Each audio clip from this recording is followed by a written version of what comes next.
യേശു മഹേശനേ, വാതിൽ തുറക്കൂ നീ കാലമേ.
തുറക്കൂ നീ കാലമേ.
തുറക്കൂ നീ കാലമേ, കൊണ്ടോട്ടി സ്നേഹസ്വരൂപനേ,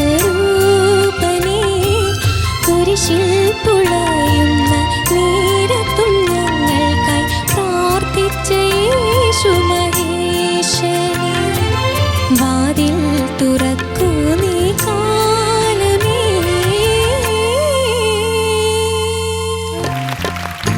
സർഗ, എന്തോ നല്ലൊരു ബ്യൂട്ടിഫുൾ ക്രിസ്ത്യൻ ഡിവോഷണൽ സോങ് എങ്ങനെയുണ്ടായെന്ന് ചോദിക്കാം നമുക്ക്. ചോദിക്കാം. ശരത് സർ. മക്കളെ, നല്ല സുഖമുള്ള പാട്ട്, വളരെ കൂളായിട്ട് എന്താ പറയണ്ട, ആ ഒരു എന്താ പറയണ്ട ഭക്തി, നല്ല എന്താ പറയണ്ട ഭക്തി സാന്ദ്രമായിരുന്നു. മക്കള് നന്നായിട്ട് തന്നെ പാടി. പിന്നെ കുറച്ച് ഏരിയ എനിക്ക് ആ കാലമേ എന്നുള്ളത് മോള് പാടുമ്പോൾ ചേർന്നിട്ടേ ഇല്ലായിരുന്നു. അതെന്താ അങ്ങനെ? അത് അറിയില്ല, പാടിയപ്പോ എനിക്ക് തോന്നിയില്ലായിരുന്നു. അമ്മേ, തോന്നണം അത് കേട്ടോ, തോന്നാൻ പാകത്തിനുണ്ടത്.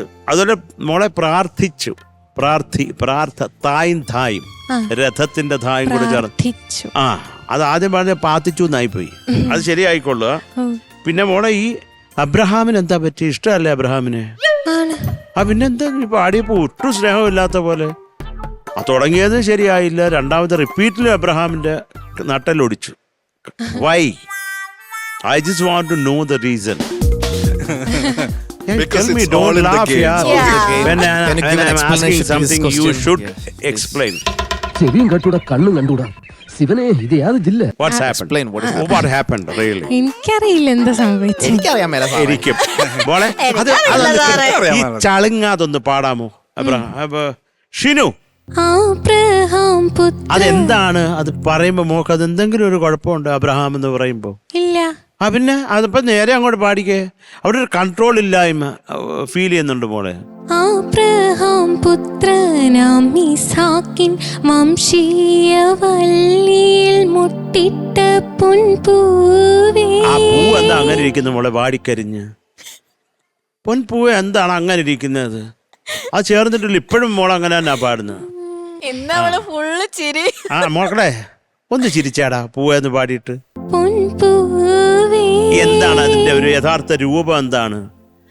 തീരീരീ ആണോ മോളെ? പൊൻപൂവേ ആണോ? പൊൻപൂവേ ഏതാണ് പൊൻപൂവേ. മോളെ ഇപ്പോഴും ആ നോട്ടിന് എടുക്കലേ. തീരീന പൊൻപൂ. പൊൻപൂവേ. മോളെ അത് ചേരട്ടെ അത് കുഴപ്പമില്ല പോട്ടെ. പിന്നെ അടുത്തത് ആ ചരണം തുടങ്ങുന്നത്. ഈ അനുബന്ധം തുടങ്ങിയപ്പോൾ കളകളാന്നായി. ഈ ചരണം തുടങ്ങിയപ്പോഴും മരണസമയത്തിൻ മോളെ അതൊരു കൃത്യമായിട്ട് പാട്. മരണസമയമാണെങ്കിലും സമയം മരണമാണെങ്കിലും കൃത്യമായിട്ട് പാടത്. ആ മനസ്സിലാവുന്നുണ്ടോ? ഒരു റൗണ്ട് ചെയ്ത് പാടണം. മരണസമയത്തിന്മേ തളർന്നിടുമ്പോൾ അരികിൽ നീ വന്നണയണമേ. ആ നോട്ട് മോളെ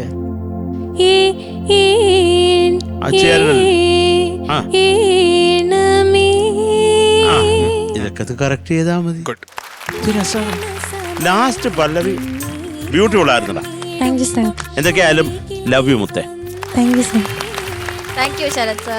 ഒരു കാര്യം, ലവ് യു ടു സർ. അത് ഒരു വർഷം കഴിഞ്ഞ് പറ. കുറച്ച് ഫീലോടെ പറ. Love you too sir. Thank you മുത്തേ. ഇതെന്താ ഐ ലവ് യു?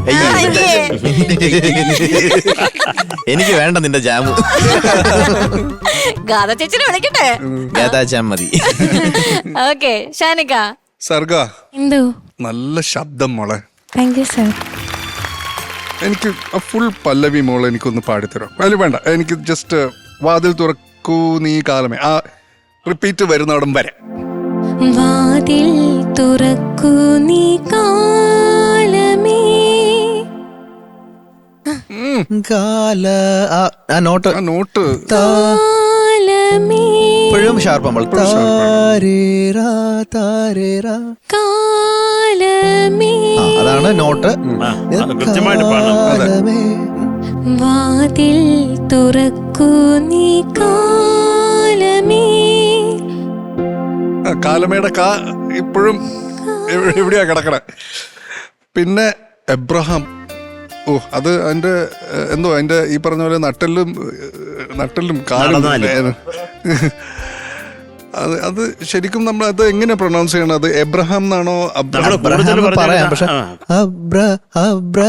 അത്ര മതി മോളെ. അബ്രഹാം എന്ന് പറയുമ്പോ ഭയങ്കര awkward. സസ്റ്റൈൻ വേണ്ട.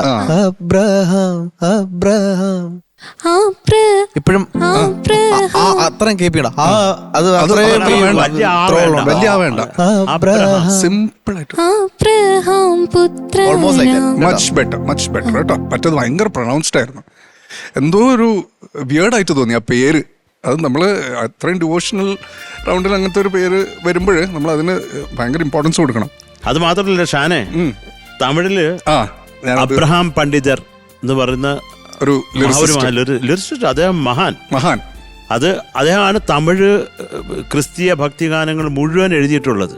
ഓൾമോസ്റ്റ് അബ്രഹാം പണ്ഡിതർ. അദ്ദേഹം ത്യാഗരാജസ്വാമികളുടെ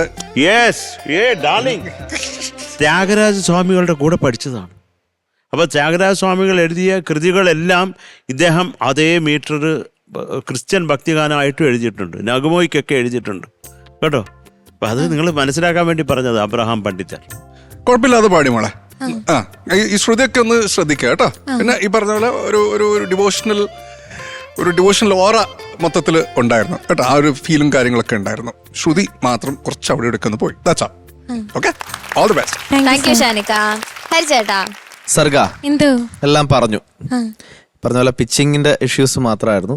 പിന്നെ ഈ ചില നോട്ട്സ് കാലമേ താരര ഭയങ്കര സിമ്പിൾ. അത് നമ്മൾ കാലമേ ഈ ഒരു നോട്ടിലേക്ക് താരേ ഇതിലോട്ട് കയറുന്നുണ്ട്. എനിക്ക് മറ്റേ പാട്ട് ഓർമ്മ വന്ന പുതുമഴയായി വന്നു ഒരു പ്രേതം കയറി വന്നു ഇടയ്ക്ക് പള്ളിയിലോട്ട്. ശരത്സാറിന്റെ പ്രായത്തില് വിശ്വാസം ഉണ്ടോ? എനിക്കുണ്ട്. ഇഷ്ടമുണ്ടോന്നോ? വിശ്വാസം എനിക്കുണ്ട്. ഞാൻ പേടിച്ചിട്ടുണ്ട്, പല അനുഭവങ്ങളും ഉണ്ടായിട്ടുണ്ട്. ഉണ്ട് നമുക്കൊക്കെ അനുഭവങ്ങൾ ഉണ്ടായിട്ടുണ്ട്. എനിക്ക് ഉണ്ടായിട്ടുണ്ട്. ശരത്തേട്ടാ എന്നാൽ എന്തായിരുന്നു ഒരു ചെറിയ അനുഭവം? ഇല്ല, ചെറുതല്ലാത്ത വലുതാ, ഭീകര അനുഭവം. കേക്കണം. ഞാന് അത് ചുരുക്കി പറയാം. ശരിക്കും സത്യമാണോ? സത്യം അമ്മ സത്യം. അയ്യോ, കാര്യം ഞാന് ഒരു ഹോട്ടലിൽ, ഇത് നമ്മുടെ രഘുനാഥ് പലേരി അദ്ദേഹത്തിന്റെ ഫിലിം 16 കൊല്ലത്തിന് മുമ്പാണ്. അപ്പം ഞാൻ സ്ഥിരം ട്രിവാൻഡ്രത്ത് വന്നാൽ താമസിക്കുന്ന ഒരു ഹോട്ടലുണ്ട് ഷാന്. അപ്പോൾ ഇത് ഞാൻ ആ കമ്പോസിങ്ങിന് പോയപ്പോൾ രഘുചേട്ടൻ പറഞ്ഞിടാ ഞാൻ ഗീത്തിലാണ്, നീ അങ്ങോട്ട്. ഞാൻ പറഞ്ഞല്ല രഘുചേട്ടൻ, നമുക്കൊരു സ്ഥലമുണ്ട്, ഞാൻ അവിടെ പോയി ഞാനൊന്ന് കൂളാവും എന്ന് പറഞ്ഞു. ഓക്കെ. അപ്പോൾ എനിക്ക് സ്ഥിരം അവിടെ റൂം തരുന്ന റൂമുണ്ട്, അന്ന് അതില്ലായിരുന്നു. അതിന് വരും വേറെ റൂം തന്നു. അപ്പം ഞാൻ അവിടേക്ക് കയറി. അവിടെ കയറിയിട്ട് എനിക്കകത്ത് കയറി നല്ല ഫ്രഷായിട്ടാണ് വന്ന് കയറി. അവർ 11 മണിക്ക് വന്ന് കയറിയിട്ട് അതിനകത്ത് ഇരുന്നത് കോട്ടുവായുടെ ബഹളം നിൽക്കുന്നില്ല. കോട്ടുവ ഇട്ടിട്ട് എനിക്ക് അവസാനം വായൊക്കെ ഞാൻ കൂട്ടി അടച്ചു. ഉറക്കം അങ്ങ് വരിക. അപ്പം ഞാൻ എൻ്റെ പെട്ടി പോലും തുറന്നില്ല. അതേ വേഷത്തിൽ ഞാൻ 2 ബെഡുണ്ട്, ഞാൻ ഒന്നിൽ കയറി കിടന്നിട്ട് എനിക്ക് ഉറക്കം വരുന്നില്ല. ഒടുക്കത്തെ ചൂട്, ഈ തലമുടിയിൽ നിന്നൊക്കെ വിയർപ്പ് വന്നിട്ട് തലയാണൊക്കെ നനഞ്ഞു.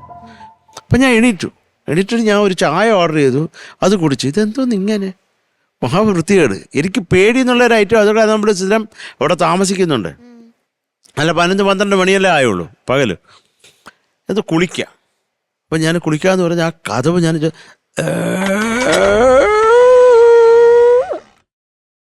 എന്ന് കയറിയത്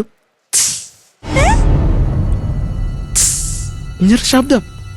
ഞാൻ ഇത് എവിടെ നിന്ന് ശബ്ദം? കാര്യം അതിൻ്റെ ബാത്ടബ് അങ്ങ് ദൂരെ 1.5 കിലോമീറ്റർ അകത്ത് ദൂരെയാണ് ബാത്ടബ്. അവിടെ ഓരോ തുള്ളി വെള്ളം വീഴുന്നതാണ് ഈ കേൾക്കുന്നത്. എനിക്ക് അപ്പം പേടിയായി. ഞാൻ പോയി ചടവറാന്ന് കുളിച്ചിട്ട് വന്നിരുന്നത്. പിന്നെ ഉറക്കം ഇവർക്ക് ഉറക്കം വരുന്നില്ല, ചൂട് വിയർക്കുന്നു. അപ്പോൾ വൈകുന്നേരം ഒരു 5 മണിയായപ്പോൾ രഘുചേട്ടൻ വന്നു പറഞ്ഞ് എടാ നമുക്ക് കഥ കേൾക്കാം എന്ന് പറഞ്ഞു. ഞാൻ പറഞ്ഞു രഘുചേട്ടൻ പറ എന്ന് പറഞ്ഞു. ഞാനിങ്ങനെ കൈ കുത്തി ആ ബെഡിൽ. എടാ നമ്മൾ ഒരു ഗ്രാമത്തിൽ നിന്നാണ് ഈ ഒരു ഫിലിം തുടങ്ങുന്നത്. വളരെ ഒരു നന്മയുള്ള ഒരു വീട്. ഞാൻ ഉറങ്ങി. അപ്പോൾ രഘുചേട്ടൻ അവിടെ എത്ര നേരം ഇരുന്നെന്ന് അറിഞ്ഞൂടാ. പിന്നെ അതിന് എന്നെ എന്നൊക്കെ ഞാൻ നാളെ പോയിട്ട് വരാടാ എന്ന് പറഞ്ഞു. നല്ല രഘുചേട്ടൻ അയ്യോ 1 മിനിറ്റ്, ഞാൻ മുഖം കഴിയിട്ട് വന്നു. പിന്നെ എടാ നമ്മുടേത് ഒരു വളരെ നന്മയുള്ള കുറേ മനുഷ്യരുടെ ഒരു വീട്. ആ വീട്ടിൽ നമ്മുടെ കഥ തുടങ്ങുന്നു. ഞാൻ ഉറങ്ങി. അതുകൊണ്ട് കുറച്ച് നേരം എടുത്തിട്ട് രഘുചേട്ടൻ നീ ഒരു കാര്യം, നീ കിടന്ന് ഉറങ്ങും, നിനക്ക് ഉറക്ക ക്ഷീണമുണ്ട്. അല്ല ഞാൻ പറഞ്ഞു അയ്യോ രഘുചേട്ടൻ ഇല്ല, എനിക്ക് ഉറക്ക ക്ഷീണമുണ്ട്, ഞാൻ ഉറങ്ങിപ്പോവാ. അവർ രഘുചേട്ടൻ്റെ ഫ്രണ്ട് വിളിച്ച്, ഇത് രഘുനാഥ് പലേരി വിളിച്ച് ചോദിച്ചാൽ അറിയാം ഇത് സത്യമാണോ എന്ന്. അപ്പോൾ വിളിച്ചിട്ട് എൻ്റെ അടുത്ത് അപ്പം പറഞ്ഞ് ഇങ്ങനെ ശരത്ത് അവൻ കഥ കേൾക്കാമെന്ന് പറഞ്ഞിട്ട് ഇവിടെ വന്ന് ആ പുല്ലൻ ഉറങ്ങുക. പിന്നെ ഞാൻ എന്ത് ചെയ്യും എന്ന് പറഞ്ഞു. അയ്യോ ശരത്തിൻ്റെ കൈ കൊടുക്കുന്നു പറഞ്ഞു. അപ്പോൾ ഞാൻ പറഞ്ഞു എന്തുണ്ട് അണ്ണാച്ചി വിശേഷം? അതായത് ശരത്ത് എവിടെയാണ് താമസിക്കുന്നത്? ഞാൻ പറഞ്ഞു ഇന്ന സ്ഥലത്താണ്. ഇല്ല ഇന്ന സ്ഥലത്തെന്ന് പറയുമ്പോൾ ഏത് ഫ്ലോറിലാന്ന് ചോദിച്ചു. ഞാൻ പറഞ്ഞു 2nd ഫ്ലോർ. ആണോ? ആ റൂമിനകത്ത് നോക്കിയാൽ ഒരു ട്രാൻസ്ഫോമർ കാണാമെന്ന് നോക്കിയെന്ന് പറഞ്ഞു. അപ്പോൾ നോക്കി കാണാമല്ലോ. ഒരു തൂണുണ്ടോ റൂമിൽ? അതാ ഉണ്ട്. എൻ്റെ പൊന്നു ചേർത്തെ 5 പേര് മരിച്ചത് ആ റൂമിൽ ഒരു 3 മാസം മുമ്പ്. 5 പേര് ആത്മഹത്യ ചെയ്ത ഒരു ഫാമിലി. അപ്പോൾ അതിൻ്റെ ഒരു വൃത്തികെട്ട അവസ്ഥ. ഞാൻ ഈ ആത്മഹത്യ ചെയ്തതാണെന്ന് പറഞ്ഞത് മാത്രമേ ഓർമ്മയുള്ളൂ. അടുത്തത് കട്ട് ചെയ്താൽ ഞാൻ ഫുൾ പാക്ക് ചെയ്ത് രഘുചേട്ടൻ നമുക്ക് ഇറങ്ങിയാലോ. സത്യം, ഞാൻ ഇറങ്ങിയിട്ട് രഘുചേട്ടൻ്റെ റൂമിൽ പോയിട്ട് എനിക്ക് ഉറക്കം വരുന്നില്ല. ഈ പേടി കാരണമേ ഉറക്കം വന്നിട്ടില്ല. അങ്ങനെ ഒരു ഭയമുക്തി മന്ത്ര എന്ന് പറഞ്ഞൊരു മന്ത്ര ചാൻഡ് എനിക്ക് ലാപ്ടോപ്പിൽ പ്ലേ ചെയ്ത് തന്ന് അത് ചെവി വെച്ചാൽ ഉറങ്ങിയത്. അനുഭവങ്ങളുണ്ട്. ഡിവോഷണൽ റൗണ്ടിൽ കേൾക്കാൻ പറ്റിയ സ്റ്റോറി. പോട്ടെ. അയ്യോ എന്തായിരുന്നു അസാധ്യം. അയ്യോ പോട്ടെ, എല്ലാം തുടച്ചു കളാ. അപ്പൊ മോളെ പിന്നെ പൊൻപൂവേ ലാൻഡിങ് നോട്ട്സ് നിങ്ങൾ ശ്രദ്ധിച്ചു കഴിഞ്ഞാൽ ഇതൊക്കെ പറ്റുന്നതാണ്. ഇത് പറയേണ്ട ആവശ്യമില്ല, ഇത്ര റൗണ്ട് ആയില്ലേ. സോ കുറച്ചുകൂടി ബെറ്റർ പെർഫോമൻസ് എക്സ്പെക്ട് ചെയ്യുന്നു അടുത്ത റൗണ്ടിൽ.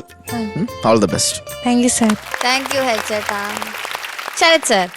മോളെ എന്തോ മോക്ക് ഞാൻ ഐശ്വര്യമായിട്ട് 8.3 മാർക്സ് തരാം. Thank you sir. Thank you Sarath sir. Shanika. Sarga എന്തോ 8.2. Thank you sir. Thank you ഷാനിക.